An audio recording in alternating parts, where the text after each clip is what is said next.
वहाँ इतनी public place थी, वहाँ से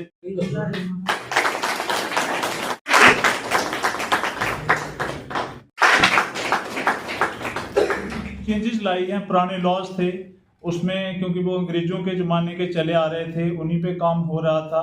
इनको लाने की हमें ज़रूरत पड़ी क्योंकि अभी वक्त काफ़ी चेंज हो गया है। कुछ जो चीज़ें उस वक्त हुआ करती थी, जहाँ उस वक्त हुआ ही नहीं करती थी, वो अभी हुई हैं। जैसे नई टेक्नोलॉजी आ गई है, कोई इलेक्ट्रॉनिक माध्यम से हम चीज़ें कर सकते हैं।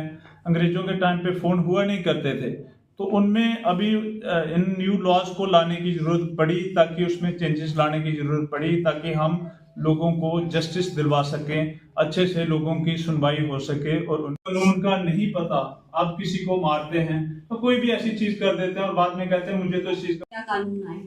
कई लोगों को भी पुराने कानूनों का नहीं पता होगा, तो हम क्या नए कानूनों में क्या चेंजेस आए वही समझ नहीं सकते। इसलिए मैं क्या करूँगी, ओवरऑल आपको व्यू दूंगी कि पहले क्या लॉज थे और अभी क्या लॉज हैं, थोड़ा मिक्स, जो आप लोगों के लिए फ़ायदेमंद है, जो आप लोगों को पता होने चाहिए।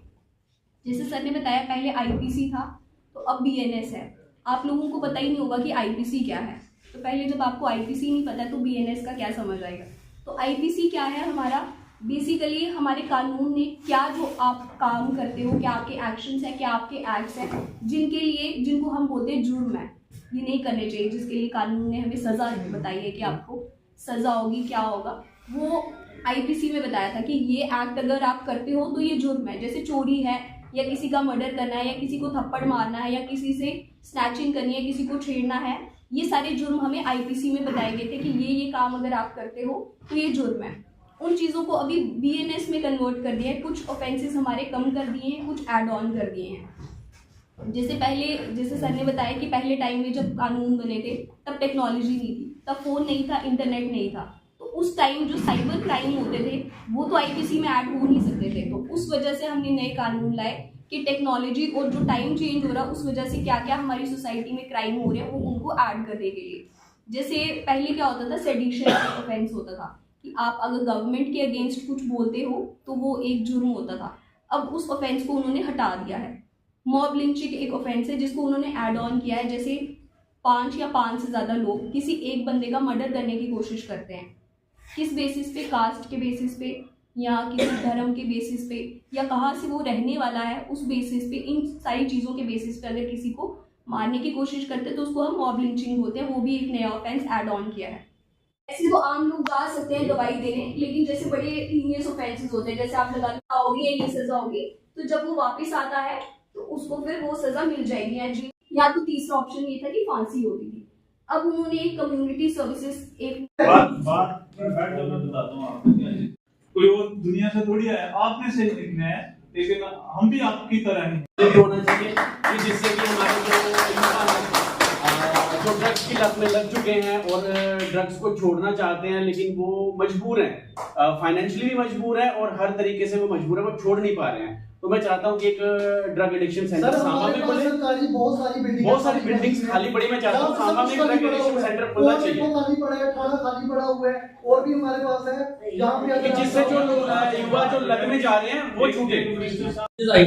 उसके बारे में मैडम जी ने काफ़ी विस्तार में हमें बताया और आपने भी सारे काफ़ी डिटेल में हमें बताया।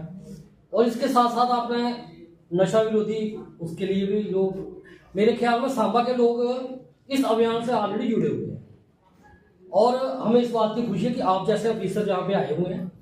और मेरी तरफ से आपको ये जरूर होगा कि सांबा की तरफ से आपको पूरा समर्थन मिलेगा और नशा विरोधी अभियान हो गया हमारे, उसमें आप हमारा साथ। प्रोसिक्यूशन डिपार्टमेंट से हूँ, तो हमें प्रोसिक्यूशन डिपार्टमेंट से ये नोटिफिकेशन थी कि हमें यहाँ पे जाके लोगों को अवेयर करना है कि क्या हमारे पहले क्या क्रिमिनल लॉज थे, अभी क्या नए चेंजेस आए हैं और लोगों के लिए वो कैसे फ़ायदेमंद है, क्या नई टेक्नोलॉजी जो आजकल हमारी इंटरनेट वगैरह ये चीज़ें जो इंट्रोड्यूस हुई हैं उनको कैसे हमने कानून में इंट्रोड्यूस किया है, कैसे इम्प्लीमेंट करने की कोशिश की है, उसके बारे में ये प्रोग्राम था। और लोगों के जैसे विक्टिम सेंट्रिक अप्रोच क्या है जो हमने क्रिमिनल लॉज में इम्प्लीमेंट करने की कोशिश की है, उसको लेकर ये चीज़ें थी। बाकी जैसे हमने जो ट्रायल है, जो जैसे कोर्ट में केसेस पहले ज़्यादा चलते रहते थे, सालों साल चलते रहते थे, उनको कैसे हमने फास्टन अप करने की कोशिश की है, क्या क्या टाइम फ्रेम्स रखे गए हैं, क्या क्या टाइम पीरियड्स, पुलिस के ऊपर भी और कोर्ट के ऊपर भी क्या क्या उन्होंने टाइम पीरियड्स रखे हैं, उसके बारे में ये चीज़ें थोड़ा सा लोगों को अवेयर किया हमने कि उनके क्या राइट्स हैं। जैसे पुलिस का है कि एफआईआर लगने के बाद उन्होंने लोगों को अवेयर करना है कि उनकी इन्वेस्टिगेशन कहाँ पहुंची है 90 डेज़ के अंदर। लोगों को पता ही नहीं होता है कि इन्वेस्टिगेशन से लेके लास्ट जजमेंट तक क्या प्रोसीजर होता है। तो वो उस बारे में मैंने लोगों को थोड़ा सा अवेयर किया कि कैसे हमारा क्रिमिनल सिस्टम कैसे वर्क करता है, पहले कैसे करता था और अभी क्या चेंजेस आए हैं।